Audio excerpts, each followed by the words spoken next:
Olá, pessoal, bom dia. Sejam bem-vindos à sala de aula de Ciências do Solo novamente, tá certo? E é o seguinte, nós vamos iniciar esse segundo bimestre, tá certo? Falando sobre o solo do nosso agreste, tá certo? Aqui vocês estão vendo uma figura onde mostra o Nordeste e o agreste, onde ele está situado. Então, ó, é conhecida como agreste a área entre a zona da mata e o sertão, na região nordeste do Brasil. Trata-se de uma região semiárida, sendo o bioma predominante, a caatinga, tá certo? Mas a pergunta é essa: a qual caatinga pertencemos? A qual agreste nós pertencemos? Vocês estão vendo aqui uma divisão política, tá certo? De Pernambuco. Eu já vou explicar aqui para vocês. Vocês estão vendo essas linhas pretas, certo? Tem 15, 16 regiões, tá certo? 16 regiões divididas aqui por essas linhas pretas, tá certo? Então, essas regiões contemplam a Mata Norte, a Mata Sul, a Agreste Meridional, a Agreste Setentrional e as 16, que compõem o nosso estado. Mas eu quero que vocês prestem atenção no seguinte: a região 10, tá certo? É chamada de Agreste Meridional. Vocês acompanham aqui na linha preta escura, que a região do Agreste Meridional, ela aí abrange, certo, algumas cidades, só que essa superior aqui, depois da linha, certo, perto do número 10, vou tentar aproximar mais aqui para vocês verem, São Bento do Una está na região 9, que é o Agreste Central, tá certo? Só que esse mapa eu peguei da Secretaria de Educação. Então, apesar de São Bento estar no Agreste Central, que é o mesmo Agreste de Belo Jardim, o mesmo Agreste de Caruaru, como a Secretaria de Educação, para efeito de organização, a nossa GERE, que coordena a nossa educação no estado, na região da gente, certo? É a de Garanhuns. Então, nós pertencemos, segundo, para efeito de organização da Secretaria da Educação, nós pertencemos ao polo do Agreste Meridional, tá certo? Para efeito de organização da Secretaria de Educação.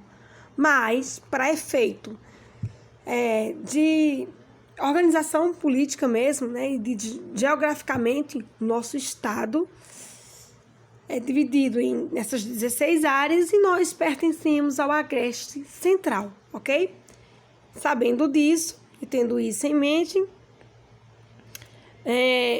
a gente fala muito, como eu estava falando, falamos muito em Agreste Meridional porque a gente fala do ponto de vista educacional, e aí falamos no Agreste Meridional. Quando falamos de educação, se fala muito em Agreste Meridional, certo? Dentro da escola, eu falo. E, claro, é uma região muito importante, é a região de Garanhuns e das cidades vizinhas e tudo mais. E tem suas especificidades, mas vamos nos concentrar e falar do Agreste Central, tá certo? E vocês vão ver lá no final uma referência, a gente usou aqui para essa aula uma parte de um trabalho, certo? De uma dissertação de mestrado feita na Universidade Federal, no Polo Caruaru, certo? No Polo do Agreste Central.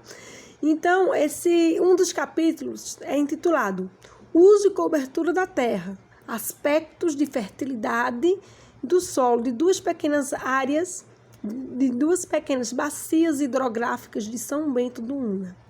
Tá certo? Então, vamos pegar aqui o Agreste Central, deixa eu pegar aqui para vocês verem melhor. Então, ó, o agreste central são todas essas cidades aqui, ó, parte de Gravatá e vai até Pesqueira, certo? E São Bento do Una tá aqui, ó, marcado com essa estrela vermelha.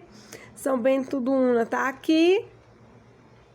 E a gente faz divisa com, você já sabe, Lajedo, Capoeiras, Jupi, né? Isso aqui embaixo. Mas vamos lá. Pertencemos ao agreste central. Então, vamos entender esse agreste central. Vê só. Essa aqui é a área de São Bento do Una. Tá marcada aqui, ó. São Bento do Una tá aqui nessa bolinha, nesse círculo vermelho.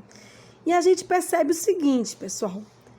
Esse documento, ele traz os principais solos que tem no agreste central. Então, nos principais solos, nós temos latossolo amarelo, latossolo, argissolo vermelho. Lembre-se que eu comentei com vocês. O que é que dá a cor amarela ao solo? É a goetita. O que é que dá a cor vermelha ao solo? É a hematita, que são ambos óxidos de ferro, tá? Mas vamos lá, vamos nos concentrar. E na região da cidade da gente, que está aqui marcado com essa circunferência vermelha, são planossolos, certo? A gente vai falar desses solos, agora dos nossos solos especificamente. São planossolos que tem essa cor, certo? Esverdeada. Neossolos rigolíticos, certo? E neossolos litólicos, beleza? Que são, respectivamente, essa parte cinza mais claro e o cinza mais escuro, beleza? Então, vamos falar desses tipos de solo, ok? Primeiro, vamos falar do planossolos. Eu esqueci de colocar aqui, nesse slide aqui abaixo, o título. Esse slide abaixo fala do planossolos. Tem aqui algumas imagens de planossolos, tá certo? Ó. E vamos falar das características dele, ok? Vamos lá. Os planossolos apresentam elevados valores de soma de bases e de saturação por bases, e também grandes quantidades de minerais primários facilmente intemperizáveis, ou seja, que são facilmente intemperizados, não é isso? O que lhes confere grande capacidade de fornecer nutriente às plantas. Lembra, pessoal, que eu falei para vocês, quando estava falando de solos, que os nossos solos, o empecilho que tem para a produção agrícola neles não é a falta de fertilidade, é a falta de água que a gente tem num período muito grande durante o ano. É a escassez de água. Nossos solos, eles são ricos em minerais. Lembra que a professora falou isso para vocês? Esse documento, então, está aqui, ó, ratificando o que eu falei. Então, nossos solos têm uma grande capacidade de fornecer nutrientes às plantas, ok? Devido ao relevo plano ou suave ondulado, não existe empecilho à motomecanização agrícola, exceto quando a área com estes solos encontra-se encharcadas, ou então a gente também pode ter áreas que apresenta aí variações, né, desse solo e que ainda possui muita pedregosidade. Aí nos neossolos, né? Não no planossolo. No planossolo a gente não tem esse problema. Mas o planossolo tem muito problema, aí pode ter problema de encharcamento, de áreas encharcadas, se a drenagem desse terreno não for boa, certo? Ocupam grandes áreas, extensões na região, ou seja, na região agreste central, que ele está falando, né? Sobretudo na zona do agreste de Pernambuco. Quando ele fala aqui que encontra grandes extensões na região, é a região nordeste, sobretudo na zona agreste de Pernambuco, e áreas de clima similar aos dos estados do Ceará, Rio Grande do Norte, Alagoas, Bahia, Sergipe e Paraíba. As áreas onde predominam estes solos perfazem um total de 78.500 km² e constitui 10,5% da região semiárida. Então, esses solos, os planossolos, são solos muito importantes para a região semiárida, né? E para a nossa região, inclusive, vocês vão ver aqui onde está situada a cidade de São Bento do Una, existe o município, né, de São Bento do Una, existe a grande maioria desses solos são, na verdade, solos que são classificados como panossolos, ok?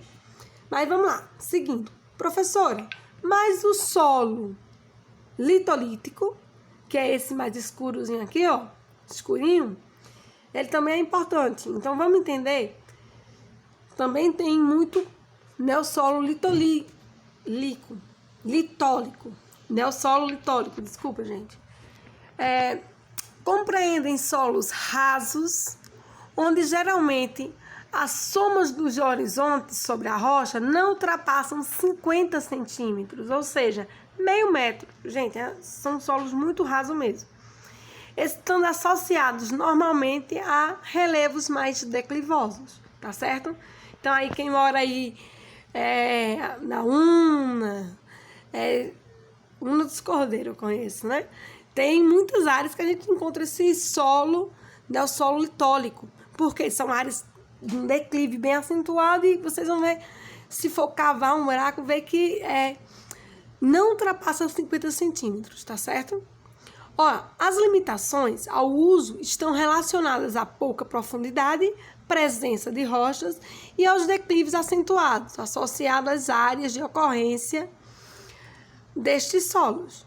Esses fatores limitam o crescimento radicular, o uso de máquinas e elevam o risco de erosão, que é justamente a gente sofre, existe um problema muito grande nessas áreas de perda de solo, ou seja, o problema da erosão. A gente vai estudar nesta unidade o processo erosivo, tá certo? Sua fertilidade está condicionada à soma das bases e à presença de alumínio, sendo maior nos eutróficos e mais limitada nos distróficos e álicos.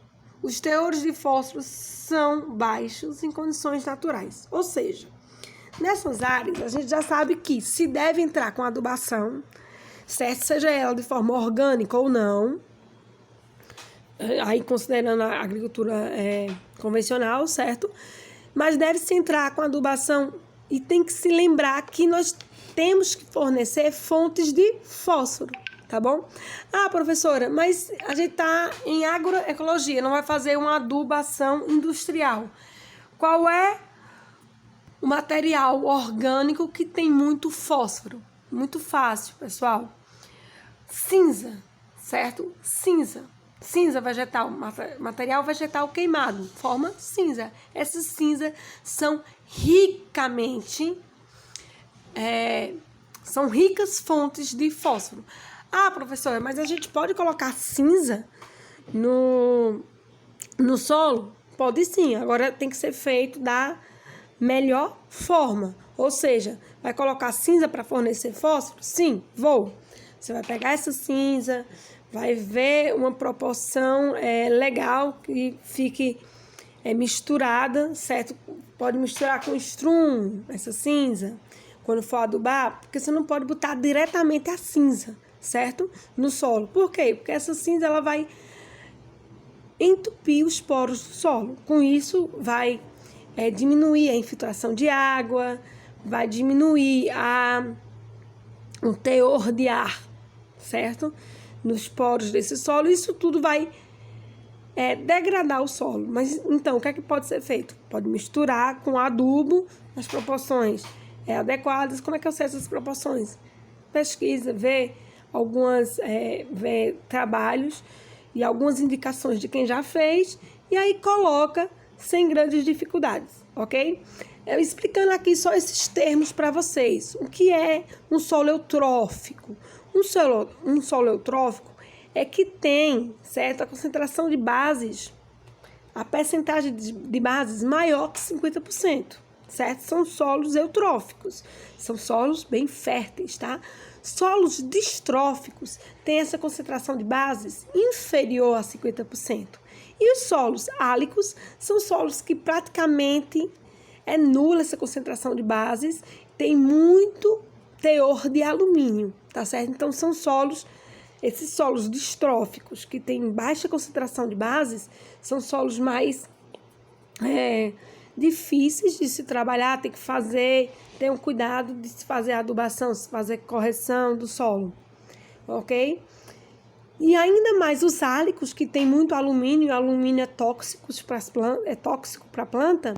Então, para se trabalhar em solos álicos, tem que se ter um trabalho muito bem feito nesses solos para recuperar a fertilidade desse solo. Tem que se fazer calagem, tem que se fazer um trabalho muito bom em cima dele antes de utilizá-lo para agricultura, ok? Mas vamos lá. Gente, aqui, tá? Eu vou ser bem rápida, mas vê.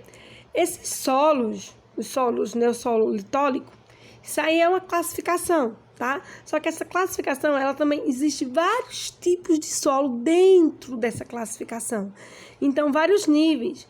Então, eles podem ser um solo, neossolo litólico, ísticos, úmicos, carbonáticos, xernossólicos, distruúmbricos, distróficos, eutroúmbricos e eutróficos. São muitas definições. Então, eu não vou ficar aqui lendo titim por titim, tá certo? Para não ficar muito maçante essa aula. Mas aí eu coloquei toda essa informação aqui porque vocês podem usar essa aula como fonte, certo? De pesquisa mesmo. Porque aqui, ó, tem os tipos, você já sabe que está falando do neossolo litólico. E tem aqui as subdivisões. Eu li alguma coisa sobre neossolo litólico e ístico. Como eles são? Característica, ó. Camada superficial totalmente orgânica. Então, aqui na região de São Bento, certo? Tem um solo. Fizemos análise. É um neossolo litólico, ístico. Como é? O que quer dizer isso? Ser um neossolo litólico ístico quer dizer que a camada superficial dele é totalmente orgânica. E assim vocês têm outras classificações aqui que vocês podem procurar, certo? Essas informações nessa aula. Vamos aqui falar só de mais umas, tá? Mais uma. O neossolo litólico distrófico. São solos de baixa fertilidade. Mas aí você não pode falar genericamente. Neossolo é um solo de baixa fertilidade. Não, porque depende de que tipo de neossolo a gente está falando. Por exemplo, veja, o neossolo litólico, ele distrófico, ou seja, que tem baixo teor de bases, ele tem uma baixa fertilidade. Mas o neossolo litólico eutrófico tem uma alta concentração de bases, como eu já expliquei para vocês, e a fertilidade dele é alta, certo? Então, é um solo que ele é bastante indicado para a agricultura. Então, tenham cuidado com as generalidades. Vocês têm que analisar, tem que ver direitinho de que solo realmente a gente está falando. E olhar as características dele, ok? Pronto. Aqui fala ainda sobre neossolos litólicos ísticos, tá? Ele típico. Características. Não apresenta nenhuma característica restritiva no quarto nível de classificação. Ou seja, não apresenta nenhuma característica que seja restritiva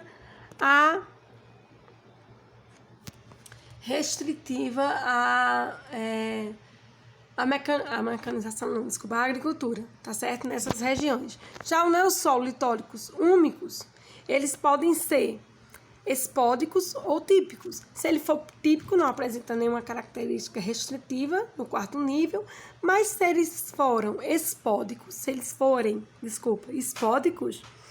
apresenta, certo?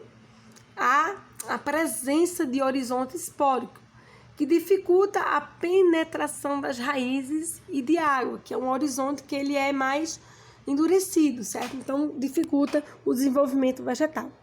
E o neossolo litólico, esses outros que a gente citou lá em cima, tá? Se eles forem fragmentados, possui restrição à penetração das raízes. Já se eles forem típicos, então não há presença de nenhuma característica restritiva para o uso na agricultura, beleza? Então, vamos lá. Neossolos, os outros neossolos, aqui, ó, que são esses mais escuros, na verdade. Não, os mais claros, desculpa. Que a gente, na verdade, a gente tem mais, né? Aqui, ó. A parte verde é planossolo, a parte mais escurinha é neossolo litólico e a parte cinza clara, neossolo regolítico. Então, vamos falar dele agora, tá? Neossolos regolíticos. São neossolos pouco desenvolvidos, não hidromórficos. O que é hidromórfico? É quando o solo ele tem um período que tem bastante água, né? Que retém bastante água. Mas esses solos, eles são pouco desenvolvidos e não são hidromórficos, tá? E de textura normalmente arenosa, apresentando alta erodibilidade, principalmente em declives acentuados. Olha, esse aqui é muito comum, vou falar da região, né, onde eu moro, que é ali na Una dos Cordeiros, é muito comum esse neossolo regolítico, que são solos pouco desenvolvidos, não hidromórficos e de textura normalmente arenosa, certo? Estou dizendo que lá só tem esse tipo de solo? Não, gente. Mas que a maioria são esses solos aqui, tá? Então, vamos lá. São encontrados na região semiárida do Nordeste, ao longo da Serra do Mar, certo? Desde o Espírito Santo até Santa Catarina. E nas regiões serranas interioranas de São Paulo e Minas Gerais, que é a da foto, certo? No Nordeste do Brasil, no Agreste. São muito utilizados para algodão, mocó, sisal e abacaxi. E ainda culturas de subsistência, como milho e feijão. Além de extensos plantios de tomate, pastagens são também muito comuns nestas áreas. Gente, isso aqui é porque está falando de todo o Agreste, certo? Mas no nosso Agreste, no Agreste central, é muito utilizado, mais especificamente falando da nossa cidade, esses solos são muito utilizados para pastagens, tá certo? Então, da mesma forma, neossolos regolíticos podem ser classificados no terceiro nível, certo? Então, ó, de acordo com essa classificação aqui da Sociedade Brasileira de Ciência do Solo, como demonstrado no quadro abaixo. Então, a gente vê outros níveis, desculpa. O terceiro nível ele pode ser classificado como eutróficos. Vocês já aprenderam o que é um solo eutrófico, que tem concentração de bases, percentagem de bases acima de 50%. Se a gente estiver falando desse tipo de solo, certo? Então, a gente tem um solo de alta fertilidade, mesmo que seja um solo regolítico, neossolo regolítico, de alta fertilidade. Já se for um neossolo regolítico distrófico, da mesma forma. Distrófico quer dizer o quê? Concentração, percentagem de bases abaixo de 50%. Tem baixa fertilidade, tá certo? Beleza, pessoal? Ó, tem aqui ainda um quarto nível, tá certo? Que são os neossolos regolíticos úmicos. Quem são esses úmicos? Camada superficial rica em matéria orgânica, tá certo? Então, ó, esse quarto nível, esse subgrupo aqui, certo? Neossolos regolíticos úmicos, eles podem ser lépticos, que apresentam restrição à drenagem devido ao contato lítico da superfície, tá certo? E os típicos que não apresentam nenhuma característica restritiva nesse quarto nível, tá certo? Então, ó, da mesma forma, só repassando para vocês, o neossolo regolítico, ele pode ser úmico, distroúmbricos, distróficos, que é baixa fertilidade, eutroúmicos ou eutróficos, que daí tem alta fertilidade, tá bom, pessoal? Então, com essa aula, agora vocês já sabem mais ou menos, tem uma ideia do tipo de solo que a gente tem na nossa região de São Bento, tá certo? e sabem uma ideia das características desse solo. Na sua maioria são 3 tipos, não é isso? Planossolo e neossolo regolítico e neossolo litólico, tá certo? Beleza? Muito obrigada. E essas aqui são as referências, tá, gente? Lira 2010, esse Lira não é meu não, esse Lira é do Daniel Rodrigues. Mas, ó, esse trabalho, ele tá publicado no site da Embrapa, ok? Muito obrigada pela atenção de vocês e tenham uma boa tarde. Um beijo. Até mais.